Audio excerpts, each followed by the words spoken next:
কেমন লাগছে এখানে পুজো দেওয়ার পর কিরকম এক্সপিরিয়েন্স? ত্র্যম্বকেশ্বর জ্যোতির্লিঙ্গ এবং মন্দির দর্শন করতে গেলে ভিডিও শেষ পর্যন্ত একটু অপেক্ষা করো।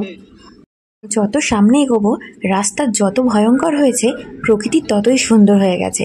তো তাই আর দেরি না করে চলো দেখতে থাকো। Hello everyone, Nashik to Trimbakeshwar ট্যুরের পার্ট 2 ভিডিওতে তোমাদের অনেক ওয়েলকাম। পার্ট 1 ভিডিওটা আশা করি তোমরা এতক্ষণে দেখে নিয়েছো, আর তারপর কন্টিনিউ করতে থাকলাম পার্ট 2টা। তো দেখতে থাকো কিভাবে উপরে উঠছি আমরা। পার্ট 1 ভিডিও লিঙ্কটা আমি ডেসক্রিপশনে দিয়ে দেবো, তোমরা চাইলে দেখে নিতে পারো। এখান থেকে ভিউটা খালি দেখো, পুরোটা তো পাহাড়ে ঘিরে মাঝখানটা সমান, দেখো। আস্তে আস্তে উঠবে। হ্যাঁ,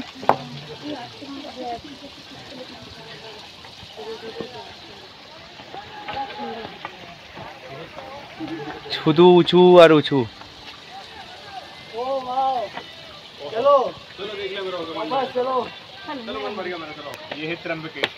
वाह,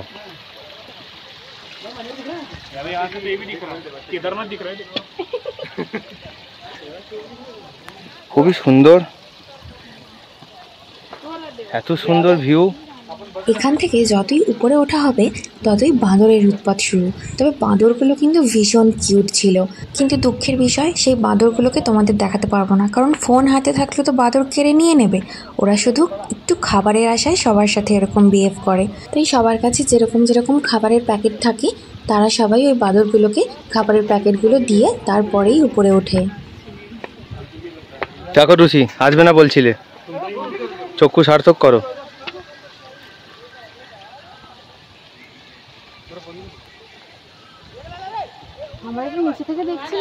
হ্যাঁ, চলো বাঁদরে ফোন কেড়ে নেবে, এখানে যা ভিডিও করে এখান থেকে করে নেবো। না, ছবি এখন তুলছি না, নামার সময় ছবি তুলবো, নামার সময়। তো এখান থেকে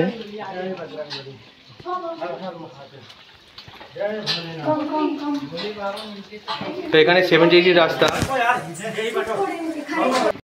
কেমন লাগছে বলো? যেটা ক্যামেরায় বন্দি করা যায় না সেটা চোখ আর মনেই শুধু বন্দি করা যায়, ব্যাপারটা ঠিক সেরকমই হয়েছে।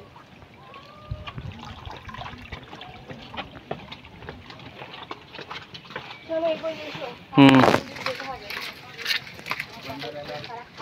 অনেকটা ভয়ঙ্কর আর দুর্গম রাস্তা পেরিয়ে এরকম একটু সমতল মতন পেয়েছিলাম, যেখানে চায়ের দোকান, কিছু ফাস্টফুড, টুকটাক খাবারের দোকান এখানে ছিল।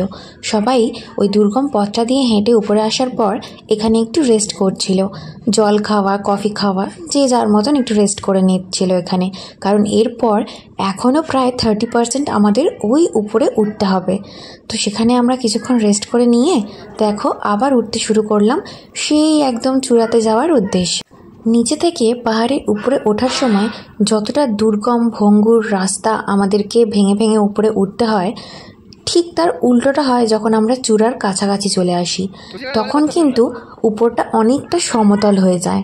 আর জায়গায় জায়গায় দেখো জল স্টোরেজ করে রাখার জন্য এরকম ছোট ছোট চৌবাচ্চা মতন করে রাখা রয়েছে। এরকম অনেক কটাই আমরা দেখতে পেয়েছিলাম। ব্রহ্মগিরি পর্বতের মাথায় আলটিমেটলি আমরা পৌঁছে গেছি। তুমি পেরেছো, দেখো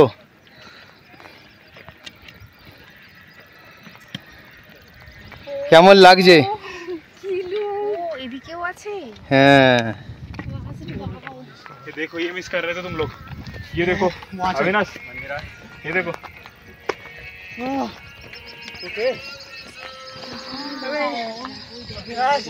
কেমন লাগছে বলো? ওই মাতার মন্দিরে সবাই যায় নিচে, ওখানে নিচে অতটা দূরে যায়। দেখো দেখো নদীর উৎস দেখে নাও, দেখো নদীর উৎস দেখে নাও টুসি, দেখতে পাচ্ছ নদী? হ্যাঁ, বাট উৎসটা কোথায়? হ্যাঁ, নদীর উৎস দেখতে পাবো, উৎস আর ওর উপরে উঠলে মনে হয় পেছন দিকে দেখতে পাই দেবে। সেটাই আমি তোমাকে বলতে চাইছি, যে কোনো না কোনো দিক দিয়ে জড়ো হয়ে গিয়ে নদীটা এক জায়গাতে গিয়ে, আমরা তো সেটা দেখতে পাচ্ছি না, মানে নদী ওই মন্দির ওই নিচে। ওখানে যাওয়ার দরকার নেই। কি মন্দির ওটা? মাতা দেবীর মন্দির আছে বলছে এখানে। কোথায়? ওখানে গেলেই মনে হয় জলের স্ট্রিমগুলো দেখতে পাবো। না না, ওই তো মন্দির সেইখানে। এই তো মন্দির কোথায়? ওই তো দেখতেই পাচ্ছ যত উপরে উঠছি সবটা যেন সমতল মতন হয়ে যাচ্ছে। অতটাও আর খাড়াই রাস্তা নেই, আর এখান থেকে জলের স্রোতও নেই। পাহাড়ের মাঝখান থেকেই আমরা জলের স্ট্রিমগুলো দেখতে পাই। মাম্পি আমার দুজনে একটা ভিডিও করে দাও। তুমি পেরেছো? দেখো, হ্যাঁ পারবে না বলছিলে। কাছে নিয়ে এসো। হ্যাঁ কাছে নিয়ে এসো। সারা জীবন খুলে দাও, প্রদূর লাগো, কিচ্ছু হবে না, এইভাবে কিচ্ছু হবে না। সারা জীবন খালি বলে যে আমি পারবো না, এত উঁচুতে আমার ওঠাবো আমার পক্ষে সম্ভব নয়। তো মহাদেবের স্থলে এসে মহাদেবকে তো আমরা পাবো না অত সহজে, কিন্তু চেষ্টা করলে যেমন পাহাড়ের শিখরে উঠে পড়া যায় সমস্ত দুর্বল শরীর নিয়ে, তেমন শিবকে দর্শন করা যায়। শিবকে দর্শন করতে গেলে এই কঠিন রাস্তাটা তো আগে পার করতে হবে। শিবকে পাওয়া তো সম্ভব, যখন তুমি পাহাড়ের শিখরে উঠতে পারো তাহলে শিবকেও পাবে, কি তাই না? একদম। হ্যাঁ, তো আমাদের ব্রহ্মগিরি পর্বত ওঠা সফল হলো, সাকসেসফুল। ইটস ওই দূরে পুরো ভিউটা দেখাও মাম্পি, যেটা আমরা ট্রেনে করে দেখতে দেখতে আসছিলাম। পুরো পর্বতে ঘেরা। হ্যাঁ, তো আমরা এখনো যাব, আমরা ওই টপটা যাব, সোজা রাস্তা, কোনো আর ওঠা নামার এরকম কিছু নেই। সিধে দেখিয়ে দাও ওদিকটাতে, এদিকটা ওঠা সম্ভব না, এদিকটা রেস্ট্রিকশন আছে, রাস্তার মধ্যে কোনো ঠিকঠাক জায়গা নেই এই পাহাড়ের চূড়াটাতে। তো এখানে যারা খুব ডেয়ারিং, যারা ট্রেকিং জানে তাদের ওঠা দরকার, কারণ উইথাউট সেফটি আমরা কোনো রকমভাবে যেতে পারবো না। কিন্তু এইখানে উপরটা দিয়ে একটা সোজা চওড়া পাহাড়ের উপরে রাস্তা, যেটা আমরা ক্রস করে ওই টপে যেতে পারবো, সেখান থেকে গিয়ে আমরা করব। তো এই ভিডিওটা আমরা পুরো করব এখানে। চলো মাম্পি তুমি চলে এসো ক্যামেরায়। তুমি লাইক করছি তো আমি তোমাকে দিলাম যখন তখন পজ করছিলাম। তো ভিডিওটা আবার দেখাচ্ছি তোমাদের। এইখানে এই যে পর্বতমালাটা রয়েছে, তো এখানে ওটা তো সম্ভব নয়, কিন্তু ওখানে দূরে একটা অপূর্ব দৃশ্য দেখতে পাওয়া যাচ্ছে। মেঘ থেকে বৃষ্টি পড়ছে, একটা মেঘ পুরো মাটির দিকে নেমে গেছে বৃষ্টির রূপে, আমরা দেখতে পাচ্ছি এখান থেকে, যেটা দূরের মধ্যে রয়েছে, অনেক দূরে পাহাড়ের মাঝখানে বৃষ্টিটা হচ্ছে। তো এখান থেকে নিচে নেমে একটা মন্দিরে যাবার জায়গা আছে, আরও নিচে, ওটা প্রায় অনেক উঁচু, কিন্তু ওখানে আমরা যাব না, আমরা এখান দিয়ে দর্শন করছি। আমরা গোদাবরী নদী চারিদিকে উৎপত্তি স্থলগুলো দেখতে পাচ্ছি, চারিদিকে বৃষ্টি ওদিকে হচ্ছে বলে জলগুলো দেখো সাদা হয়ে আছে, ওখানে বৃষ্টিটা হচ্ছে, ওখানে লাইভ বৃষ্টি চলছে। চলো আমরা আস্তে আস্তে এগিয়ে যাই। তুই বুঝতে পারছিস আমি কোন ব্যাপারটা দেখতে চাইছিলাম? তোমার ফোনটা বার করো না, ছবি তোলো, তোমরা দুজনে তোলো। দেখি আমি ভিডিও কভার করছি, তোমরা ছবি তোলো, নানান ধরনের ছবি, এমনি প্রকৃতিরও তোলো। ব্যাগটা আমার দিয়ে দাও। বাদর নেই, মিথ্যে কথা বলছিল ওরা, উপরে কোনো বাদর থাকে না।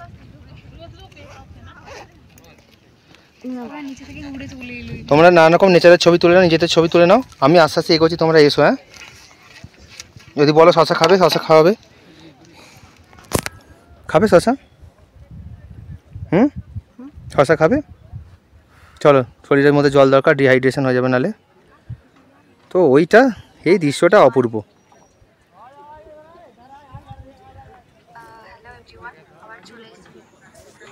তুসি মাম্পি চলো। হ্যাঁ, এই ভিডিওটা আমি ছাড়বো কিছুক্ষণের মধ্যেই, ফেসবুকে আপলোড দেবো, 5-7 মিনিটের একটা ভিডিও। ওরা ফটো তুলে দাও, তোমরা ফটো তোলো, আমি একটা ভিডিও করে নিই। আমি ওখান পর্যন্ত চূড়া পর্যন্ত যাচ্ছি, আসার পথে শশা খাবো। হ্যাঁ চলো, আমরা খাবো, ওখানে কিছু খাওয়া হয়নি অনেকক্ষণ ধরে।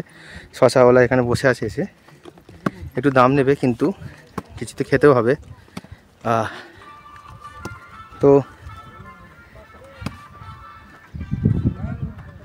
যারা যারা প্রকৃতি প্রেমী অবশ্যই তাদের ভালো লাগবে।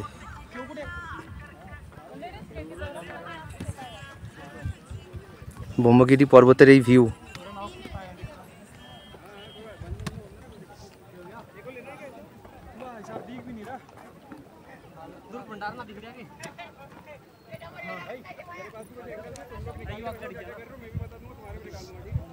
এরপরে আমরা আবার নিচে নামবো, নিচে নেমে মহাদেবের দর্শন করব, মহাদেব ত্রয়ম্বকেশ্বরে। তো তোমরা একটু ফটো সেশন করে নিয়ে এসো, আমি ওপরে উঠছি একদম চূড়ায়। হ্যাঁ, এই চূড়াটায় অনেকেই উঠছে, কিন্তু সেফটি খুব কম, তাই এটা রিস্ক নেব না। তো আমরা এটাই যেতে পারবো, এটা সমান ওপরে। হাতে লাঠি নিতে হয়েছে যেহেতু পর্বতে চড়াই।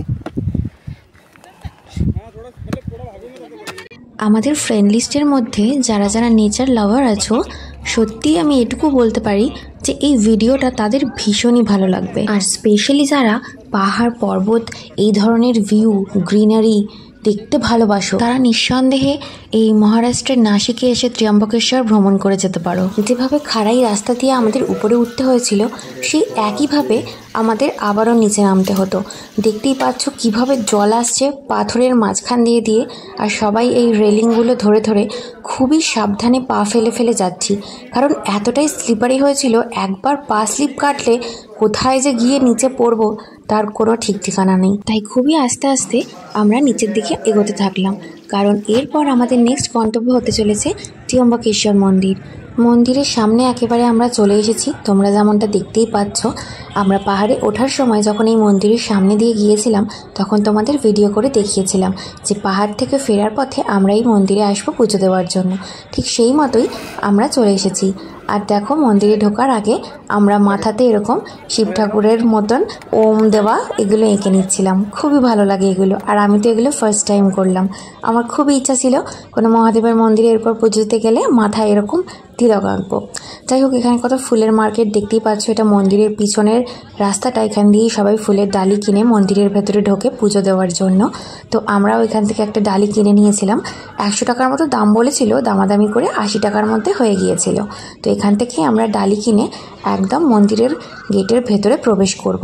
দেখতেই পাচ্ছ এখান দিয়ে সবাই ডালি কিনে মন্দিরের ভেতর ঢুকে যাচ্ছে।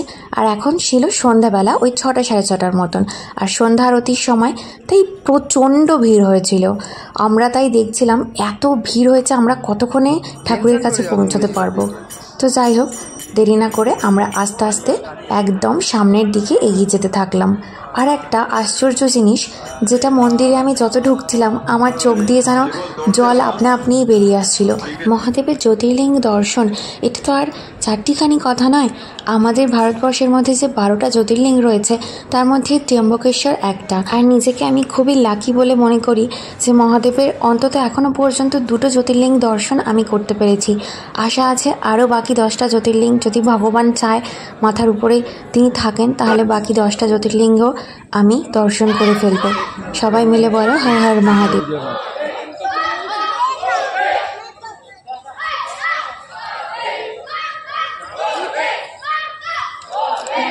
মন্দিরের ভেতরে ভিডিও করা পসিবল ছিল না, তাই পুজো দিয়ে গর্ভগৃহ থেকে ঠাকুরকে প্রণাম করে বাইরে বেরিয়ে এসেই বাইরের ভিডিওটা করে নিলাম তোমাদের দেখানোর জন্য। তোমাদের সকলের মনোকামনা ঠাকুর পূর্ণ করুক। তোমরা সকলে খুব ভালো থাকো, সুস্থ থাকো। মহাদেব ত্র্যম্বক রাজের দর্শন করে আমরা ত্র্যম্বকেশ্বর ট্যুরটা এখানেই সম্পন্ন করলাম। পুজো দেওয়ার পর কিরকম এক্সপিরিয়েন্স? জ্যোতির্লিঙ্গ দর্শন তোমরাও করে নাও। ত্র্যম্বকেশ্বর জ্যোতির্লিঙ্গ, ত্র্যম্বকেশ্বর মন্দির। আমাদের পুরো ভিডিও এখানেই সমাপ্ত করছি। ভিডিও ভালো লাগলে অবশ্যই লাইক কমেন্ট করে জানিও, আর সাথে থেকো। টাটা সকলকে।